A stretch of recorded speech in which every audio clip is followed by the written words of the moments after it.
Hey everyone, thanks for tuning in. It really helps me out if you like, comment, subscribe, and if you would consider purchasing from one of my sponsors in the description. Thanks a bunch.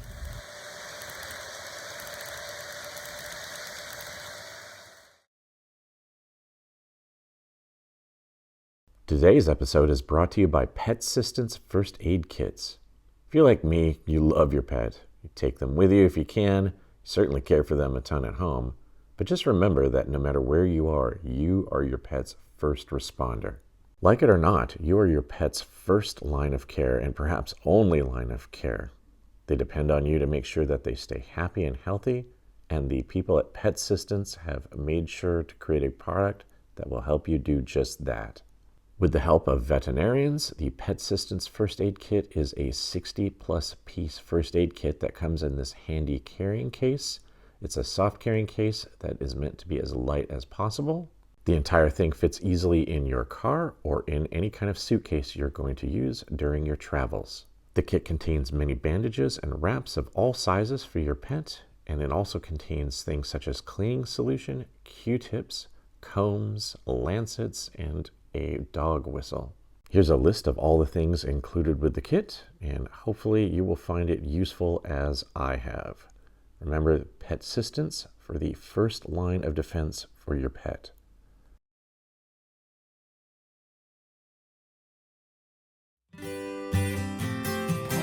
All right, hey everybody.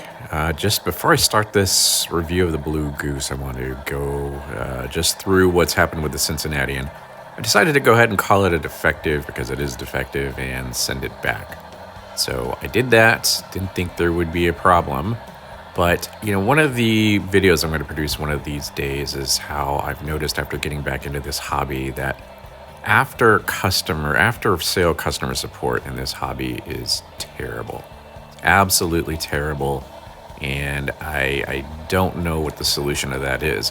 Now, interestingly, Broadway Limited's own tech support has been great. They've been wonderful. They've been understanding. They've actually worked through problems with me.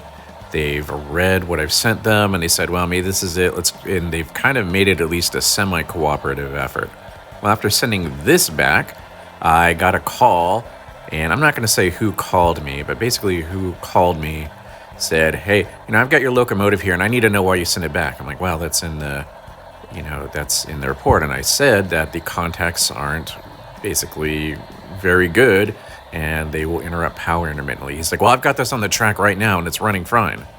I'm like, I understand if you put it on a controlled track, it'll run fine, but that's not really going around. He's like, look, here, I'll put the phone up to it. And he put his phone up to it so I could hear it. He's like, that's your locomotive. I'm like, yes, I know that. But if you watch the video, I'm not going to watch any video. Okay, why wouldn't you watch the video? That doesn't make any sense. I provided that for a specific reason, and anyone who's any type of engineer, and I should know since I was one, should want all the evidence possible so that they can make a conclusion. No, didn't want to. I'm like, if you watch the video, it will show you what's happening. There are a couple parts on my track that are either glitchy or dead. So it's your track's fault. No. It shouldn't be the track's fault when this thing is super long and it should be able to pick up from multiple parts of the track. So I don't know. Basically, and then he's like, you know what? I don't care anyway. I'm just going to slap defective on this and send it back. I'm like, well, okay, if that's the case, then why did you call me? I'm kind of waiting at this point to see if they're going to charge me the 15% restocking fee, which they shouldn't because this was a fully defective item. And I don't care if it runs on this guy's little 5-foot controlled test track. It's defective. It's not going to go back into stock. So I may have to fight this out with them. I really hope I don't have to, but sheesh. So I'm not going to go into this too much right now. Let's just say I'm getting really, really tired. And this is not the only outstanding issue. I've had one company who's just incredibly assaultive and abrasive and abusive of their customers. I just don't use them anymore. And why anybody uses them, I have no idea. They're in the extreme southeastern part of the United States.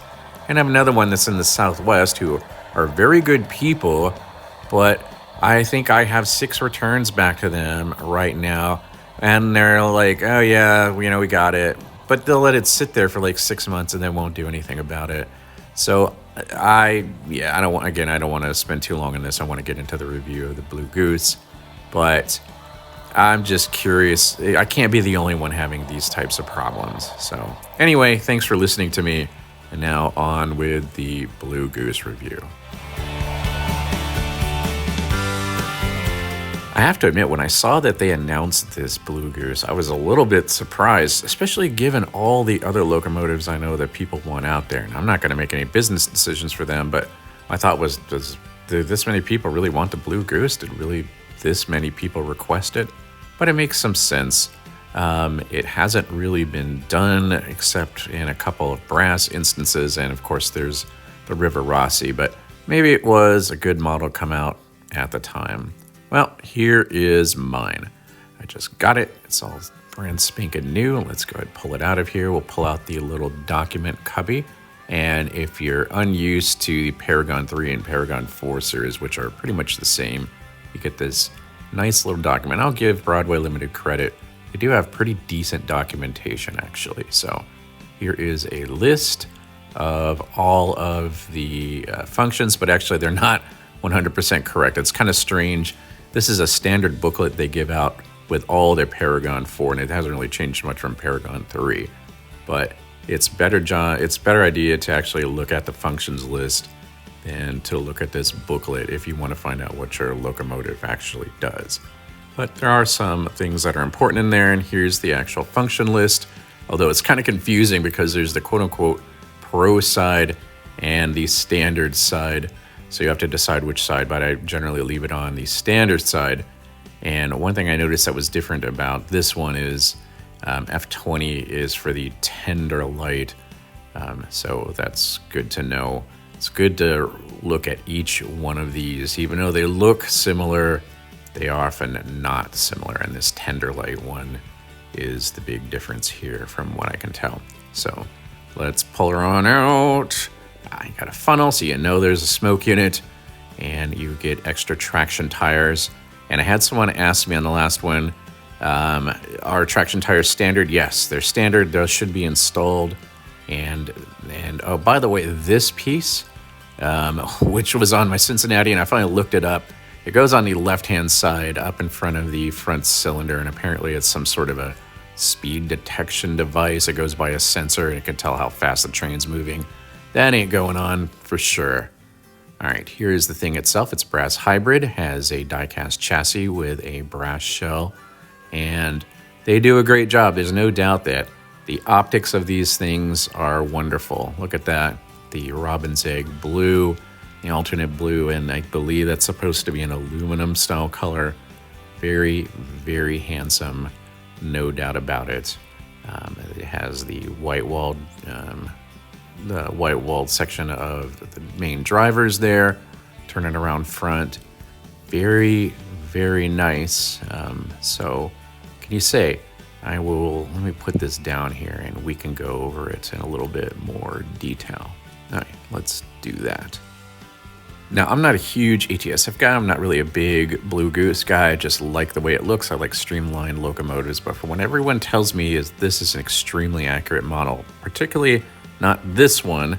I ordered the one that was originally designed, and I ordered the one with the smokestack that's kind of down. The one where it's kind of up, and it had this extending smokestack. They could bring it down for tunnels and that sort of thing. I don't like seeing a ton of the smokestack. Plus, it has the little scissors jack in there that I don't find particularly attractive. Also, I like the version here with the skirting around the cylinder. So this is the one I picked, and I like it. And if you look, it's very, very detailed. Now, again, from what I've talked to other people, it's a very accurate rendition of this particular model. One thing I noticed is that the builder's plate, what I think is the builder's plate, is painted on, and I think in the original Blue Goose, it is an actual plate. And we'll see another model that I have where it is, in fact, a plate, but it's probably slightly out of scale. So there's something I think they could have done a little bit better on. It's good paint. I can read the numbers and all the text just fine, but it seems like they should have made it a plate. Another thing that's a little bit off-putting here is that instead of having a brass whistle, it's painted with this goopy, glittery paint. Maybe they did that one in the prototype, but I think just using a brass one would have looked a lot better. There's a tiny bit of paint bleed over there. You can see right before, I guess it's right below the boiler. I just kind of covered it. There we go. But that's certainly not very bad. Everything looks really nice. The handrail, I'm not sure. Maybe it shouldn't be chromed, and so it won't look sharp, and maybe that's the way it looks in the prototype, so maybe that's correct. Kind of like it when things look super sharp, but that's all right. There's the throttle linkage, very nice. I actually don't know what the chain is technically for. If someone does, that would be great. Love to hear about it.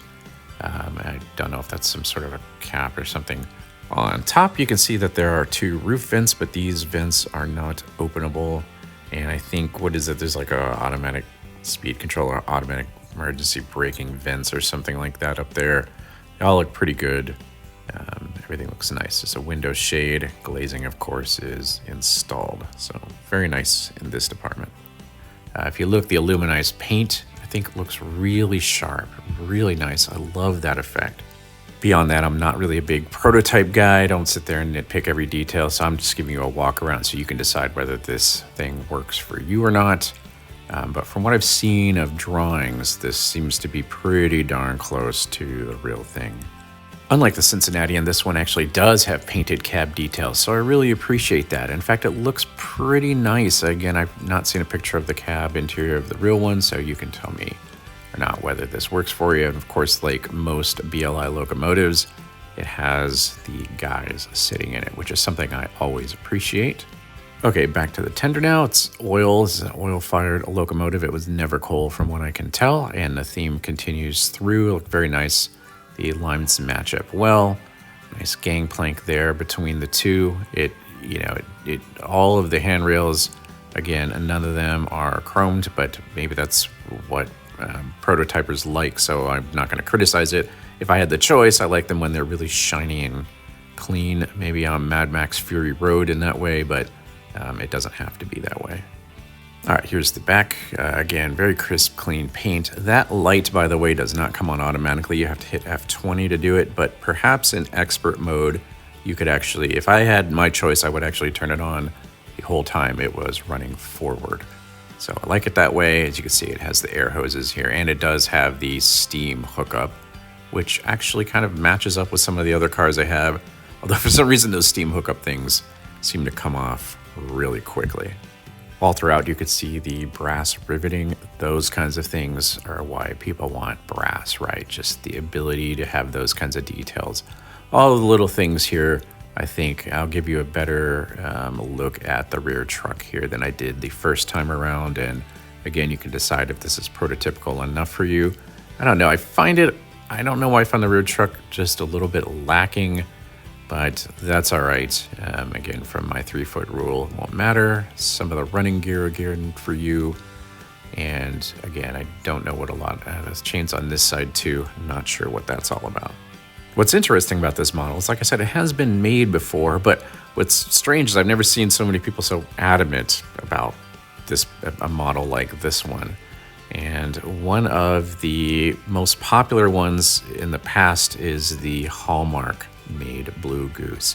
And an interesting story, someone believed in this model so much that he's like, no, this is the only replica of the Blue Goose that's been made.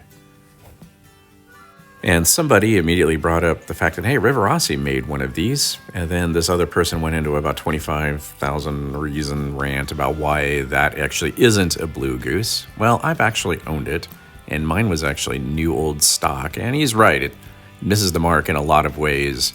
But you know what? I enjoyed it. It certainly looked nice, but I didn't actually run it because soon after I actually purchased a Tenshodo Blue Goose.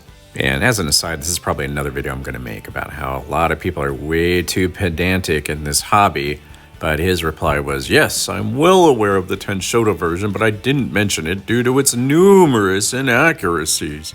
I don't remember what I wrote after that, but then basically he just sort of went off, and finally I'm like, hey, let me just see if I can change the subject on this guy and see if I can get him to calm down. So I just started talking about CB and Q locomotives. He's like, oh, I'm an ATSF guy. Why do you want to... And it just started to go... I just went out of control. I think that's one of the hazards of being a casual model railroader anyway. So... let's get back to this Tenshodo thing, which I own, and I converted to DCC myself. And there certainly are some differences, and of course I'm sure a lot of those differences do translate into non-prototypicality, especially if I'm to take the Broadway Limited version as being more prototypical. Now, my Tenshoto was hand-painted, it was custom painted, but I think the person did a pretty good job. But you can see clearly, right, that there are just simply more details. You have all the little rivets here in the front. The Santa Fe symbol is actually a plate on the front. It's not just simply a decal. But one area I think the Tenshoto is superior in is if you look at the smokestack vent up top. It's much more elegant. It looks to me much more like the prototype where it has these kind of rolled steel, I guess, or I think it's actually some sort of crafted iron. Whereas the one on the Broadway Limited looked like they just took some sort of a punch and punched through while it was still soft or something like that. Right, the area around the smokestack is certainly different, but one area I like the Tenshoto better is it looks like they actually have a brass whistle, whereas it looks like the whistle on the Broadway Limited is painted. That doesn't look as good to me. Maybe the real one was painted on top of brass, but I think in one way the Tenshoto is better here. You can see that the number board is in a slightly different place, and of course on my Tenshoto the number board is not lit whatsoever. By the way, those little lights around the smoke vent on Broadway Limited are just crystals. They're not actually lit. As you can see here, the running gear is somewhat different. I'm going to assume that the Blue Goose had the wheels actually painted blue, whereas mine are black, but that was a decision for the builder. The rear truck is a little bit different for each, and again, I'm assuming that Broadway Limited is more accurate here than the Tenshoto. Here's an overhead view. Again, the major differences in the smokestack, and you can see that things are a little bit off in terms of their placement, but it pretty much looks the same. The tender details are very different. Well, not very different, but you can clearly see that the Broadway Limited tender has a little bit more effort put into it. The overall length is about the same. I don't see any real problem here if we're talking about issues of scale. But one thing that's definitely different is the height. The Tenshoto one is notably higher, and it's a little bit difficult to fully demonstrate that here, but you can see, right, the rounded part is definitely goes up more on the Tenshoto, and I've done my absolute best here to keep the camera as level as I can with the midline of the Broadway Limited. And so, yeah, again, terribly off? No, not really, not to the point where it matters, and I think you can get the Tenshoto brass ones for less. Of course, you'll have to convert it to DCC, but I've done so, and I've got a video that I did at least a year and a half ago on the Tenshoto that I've converted to DCC with a Locksound XL. If I remember properly, I wanted to make sure that it had enough power going to it. And it was a pretty easy conversion, I think, actually.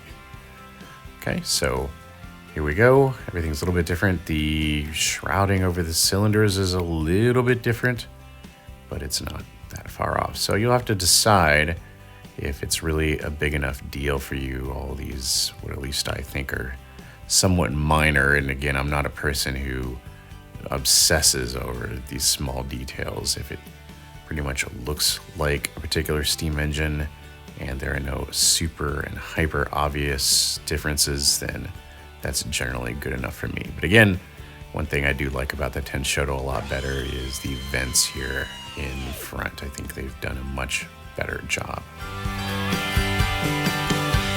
As far as the couplers go, let's take a look at the rear one, and it's a very slight bit low, very tight low, but I think it'll work fine. I don't think that'll cause any problems.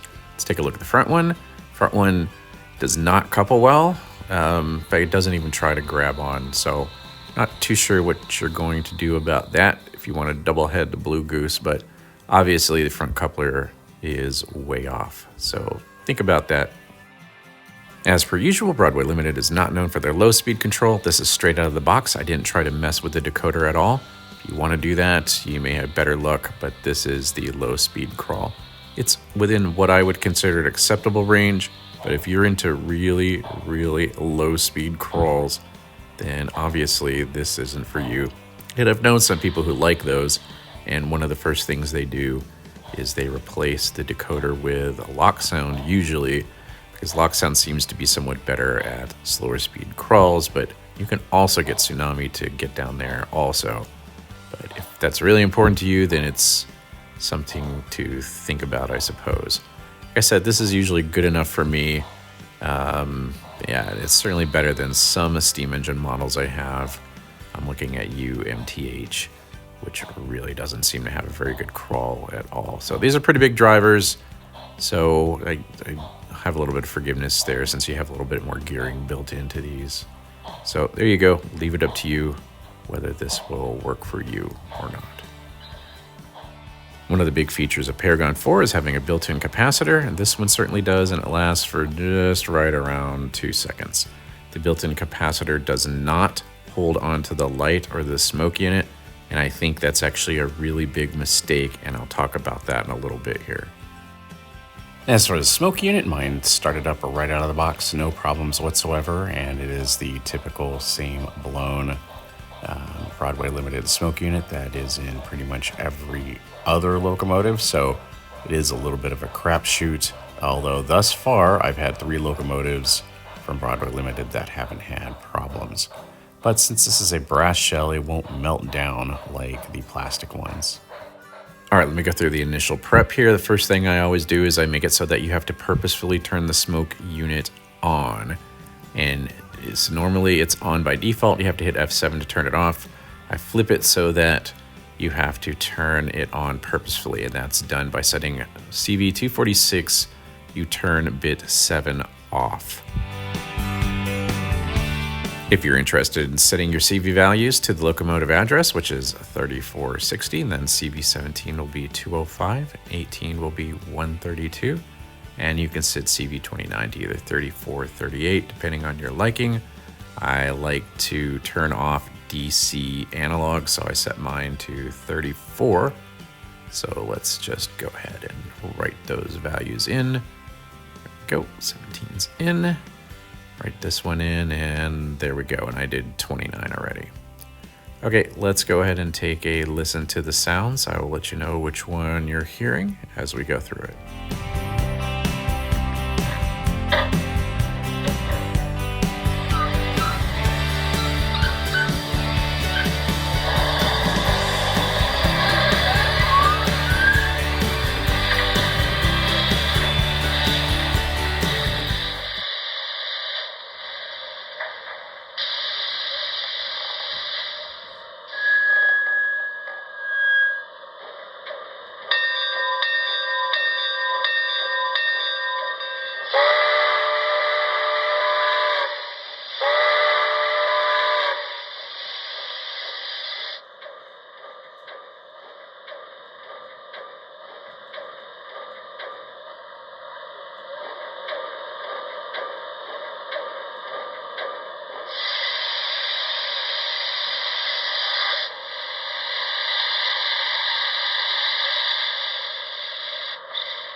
Probably going to be leaving. How much work have you got to do? Have you got DOT on the train? We're all fixed up there. Everybody's got work.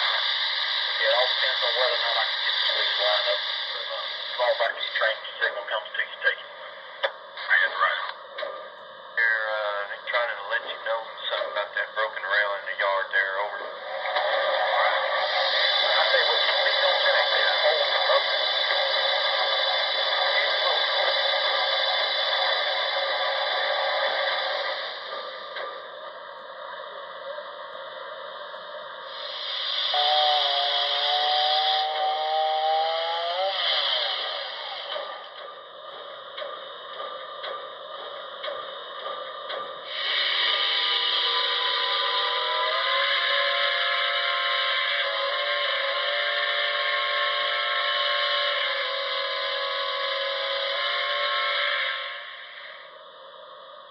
Okay, let me do a full run-up for you, and when it's going at full speed, I'll hit F8 to mute the sound so you can hear how quiet or how noisy this is.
Okie dokie, I've put together some potential consist possibilities, and I'm going to start out with the Rivarossi Fantasy Scheme, the Rivarossi Blue Goose Fantasy Scheme. Of course, they don't make these anymore, but you can find them on the used market.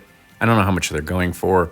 I would make you cry if I told you how much I paid for mine, so I'm not going to do that, but I think it's a pretty nice looking set. I'm going to modify these Rivarossi cars so that they're a little bit heavier and they have closer coupling, but this is what they look like, and they match the BLI scheme pretty much perfectly. Now, if you want to be more prototypical, you can see what it looks like pulling a bunch of Pullman green cars. So I pulled both these and the Bud stainless steel cars.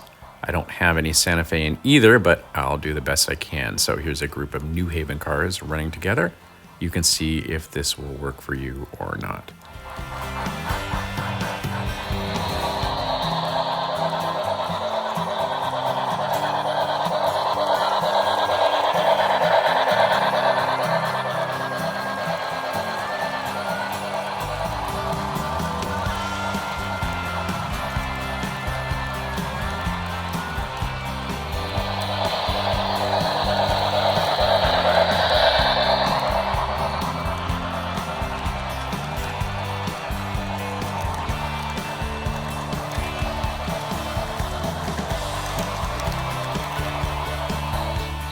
And here it is pulling a bunch of Bud corrugated stainless steel cars. So take a gander at this. This is the one I actually like best if I wasn't running my Rivarossi Fantasy Scheme.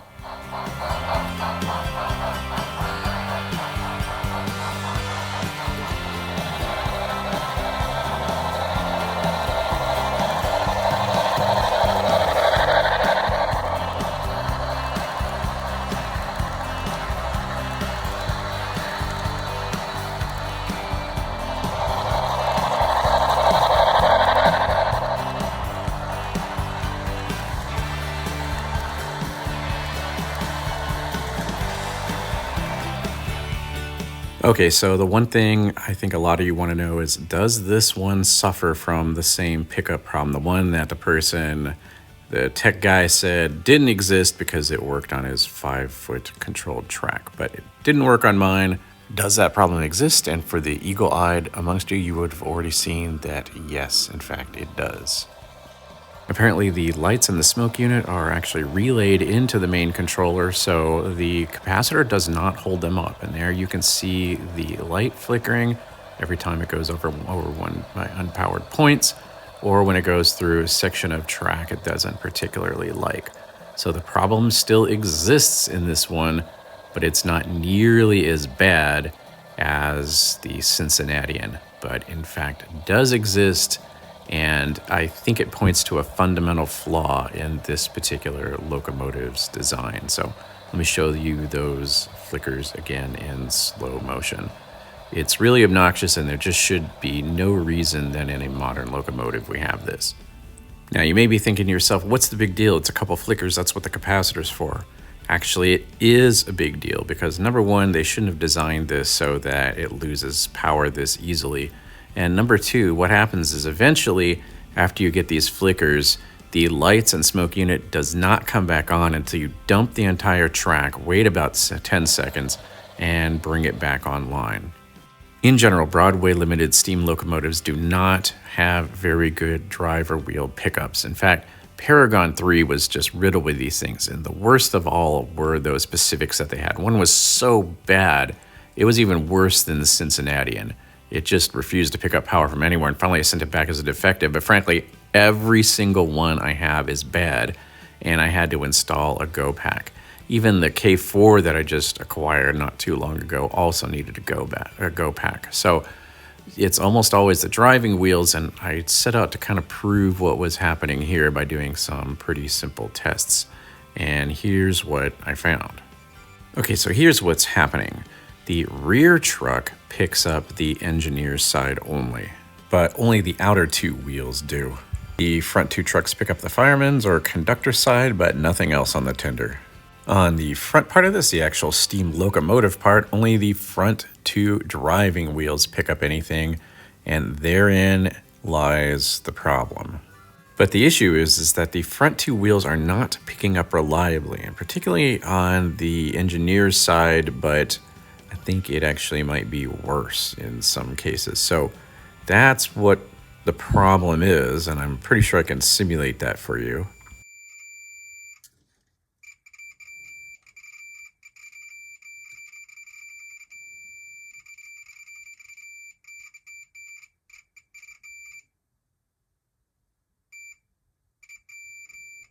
All right, so there you have it. I got the front wheels to completely stop conducting electricity, and I've got the other lead, by the way, in the truck. I have to admit, I'm having a little bit of difficulty with this. Why aren't there more pickups? Why are the trucks limited to those leaf spring style pickups when they could be grabbing electricity off of all of the wheels?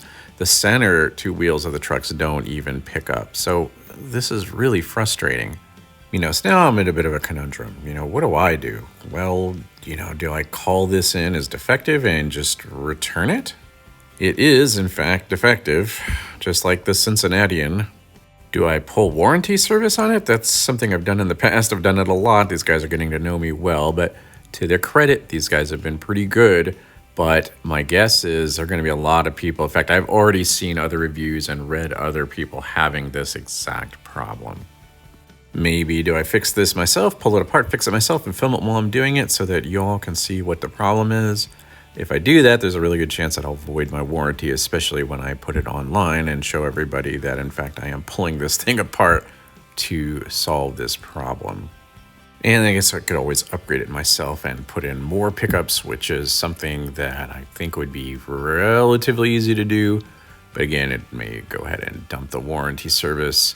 In fact, the tender is long enough to where if it had pickups in all of the wheels, that would probably be enough to keep it going over most obstacles. So goodness gracious, why am I having to make these decisions in 2022? There should be more pickups, there should be more electricity coming into this thing one way or another. All right, as far as my final thoughts, this actually I think is the best steam locomotive I own, at least if I look at it holistically from Broadway Limited. And amazingly, it is the best sounding one. And when I say that, I'm talking about the acoustics. The sounds are still a little 50-50 for what it's worth, but there's not a whole lot of clipping. There's not a lot of overdriving. It sounds pretty darn good. I'm really surprised, pleasantly surprised. The next is actually, this is probably the smoothest running BLI steam locomotive I own. If you took the time to listen to the muted sounds at full speed, you'll see that it's actually a pretty quiet locomotive. And it's pleasant to listen to, and I know that, that isn't interfering with the actual sounds of the locomotive. So, good runner. They did a good job on the engineering here. Next, from what I can tell and from reading about the Blue Goose and looking at other photographs, the prototypicality looks pretty much spot on. I think you listen to some other people and their reviews, there's some people that care a lot more about spot on prototypicality. Again, I'm really not, but I can actually appreciate the fact that this model looks like it is nearly spot on with the original prototype. Good job. It's nice to see that they took some time to do this well. This appears to be an excellent pulling model. I actually combined even more Walthers Pullmans. If you know anything about those, they're actually pretty darn heavy, and this thing didn't have any problems. So unless you want something that's like a scale half-mile long, I think this will do a pretty good job for you. Seems to be an excellent puller, and I just didn't have any complaints there. But as I've said before, there's always something with Broadway Limited, and it should be no shock here that my main complaint about this is the really bad pickup and pickup design. If you have utterly pristine track with powered frogs, powered points, everything, you may never run afoul of it. But now I've had two models, and I've proven that through video, even though some people didn't want to watch it for whatever reason. It's definitely a problem, and it seems to be more problematic with this particular model than some of their others.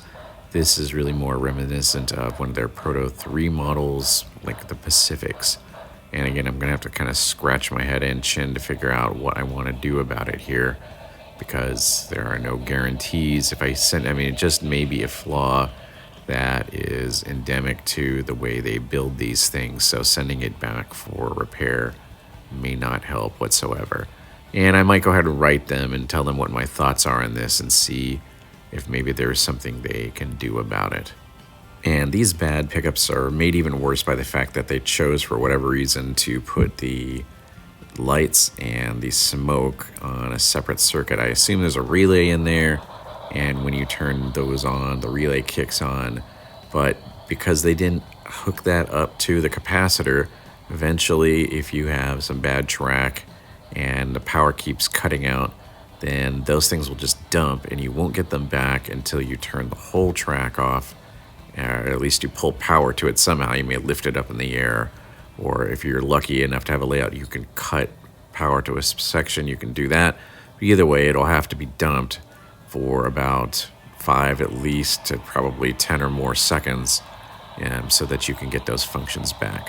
Maybe it wouldn't have been such a bad idea if they would have had better pickups, but frankly, I think that was really the wrong way to go with the engineering here. And it's related directly to number 1, so maybe if number 1 would have been better, number 2 wouldn't have been such a big deal, but that's not the case. So what we have here, and there's nothing we can do about it.